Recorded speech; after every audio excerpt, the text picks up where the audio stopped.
अर्जुन को यही शिक्षा देने के लिए ठाकुर जी ने वो लीला की थी ना।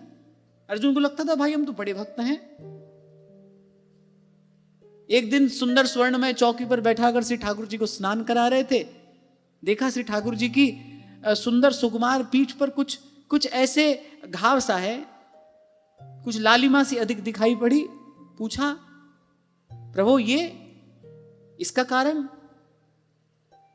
बोले युद्ध में यही व्यवस्था थी ना कि तुम दायां घुटना लगाओगे तो हम रथ दाईं और मोड़ लेंगे, बायां लगाओगे तो बाईं और मोड़ लेंगे। बड़ा कोलाहल होता है ना युद्ध के क्षेत्र में, तो स्वर सुनाई ना पड़े तो ये संकेत है सारथी के लिए। तुम्हारे घुटनों पर रहता था कवच, वो सुदृढ़ कवच रहता था, तुम बार बार वो घुटने का स्पर्श कराते थे ना, तो बस उसी लिए ऐसा थोड़ा हो गया। अच्छा ये बात मन में नहीं आई, देखो हमारे लिए कितना कष्ट प्रभु ने सहा। उल्टे क्या बात मन में आई, देखो हम भगवान के कितने बड़े भक्त हैं, हमारे लिए ऐसा भी करते हैं। श्री ठाकुर जी ने कहा अब तो बात बहुत बढ़ गई है, अब तो समाधान करना पड़ेगा। ये हमारा निज जन है, अपने निज जन में प्रभु अभाव नहीं रहने देते, अपने निज जन में प्रभु अभिमान नहीं रहने देते। दर्पहारी हैं भगवान, भगवान का एक नाम है दर्पहारी, दर्प का आहार करते हैं भगवान।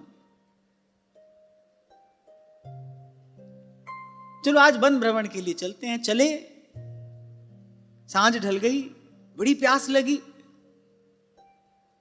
अब भ्रमण के लिए गए थे, अस्त्र शस्त्र तो पास थे नहीं। जो अर्जुन वहीं शर संधान करके गंगा जी प्रकट कर देते, कर तो सकते थे, तो ऐसे वन विहरण के लिए गए थे, बड़ी प्यास लगी। अर्जुन ने कहा केशव जल ना मिला तो ऐसे लगता है प्राण ही निकल जाएंगे। ऊंचा सा एक स्थान था, ठाकुर जी ने कहा वहां चढ़कर देखो, हो सकता है कहीं जल दिखाई पड़े। तो देखा एक कुटिया से धूम्र उठ रहा है, बोले वहां जाओ कोई ना कोई होगा, जल भी होगा। अब अर्जुन गए, वृद्धा एक सन्यासिनी बाहर आई, माता जल मिलेगा? हाँ बेटा मिलेगा। जल पिला दिया, प्राण रक्षा हो गई। अर्जुन ने कहा माता इस समय तुमने मुझे जल पिलाया है, जब जल मेरा जीवन था, तो एक प्रकार से तुमने जल का नहीं, तुमने जीवन का दान किया है। मैं तुम्हारा ऋणी हूं, आपकी कोई सेवा करना चाहता हूं। अच्छा जब जल पिला रही थी वो वृद्धा सन्यासिनी, तो ऐसे झुककर अर्जुन जल पी रहे थे। कुटिया के भीतर देखा बड़े बड़े अस्त्र शस्त्र।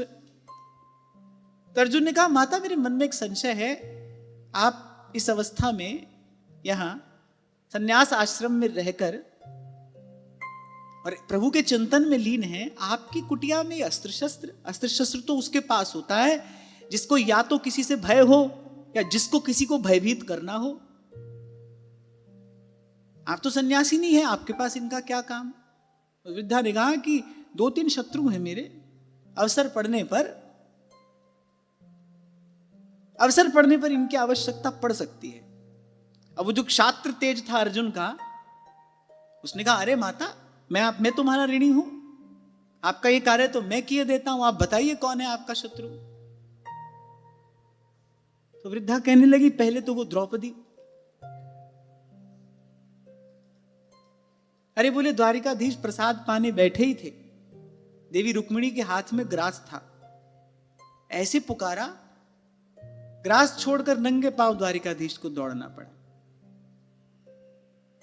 अरे अपने सुख के लिए प्रभु को इतना कष्ट दिया। अर्जुन तो जैसे निष्प्राण हो रहे थे, कांपते हुए स्वर में पूछा और दूसरा? बोली दूसरा वो कुंती पुत्र अर्जुन। बोले केवल राज्य सुख प्राप्त करने के लिए बोले द्वारिकाधीश को सारथी बना दिया। जिन हस्त कमलों में भक्त कमल पुष्प नहीं पकड़ाते, प्रभु का श्रीअंग इतना कोमल है, बोले वहां घोड़ों की लगाम पकड़ा दी, सारथी के स्थान पर बैठा दिया, केवल स्वयं सुख प्राप्त करने के लिए, और स्वयं को भगवान का बहुत बड़ा भक्त समझता है। अब ये सुनते ही अर्जुन तो मूर्छित होकर गिर पड़े। हृदय में बड़ा दाह उत्पन्न हुआ कि हाँ देखो हम तो अपने आप को भगवान का भक्त समझ रहे थे, इतना कष्ट हमने आज तक प्रभु को दिया।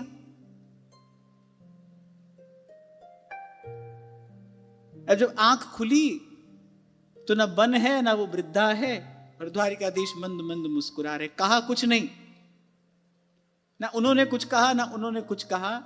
प्रभु को जो कार्य करना था वो कार्य सिद्ध हो।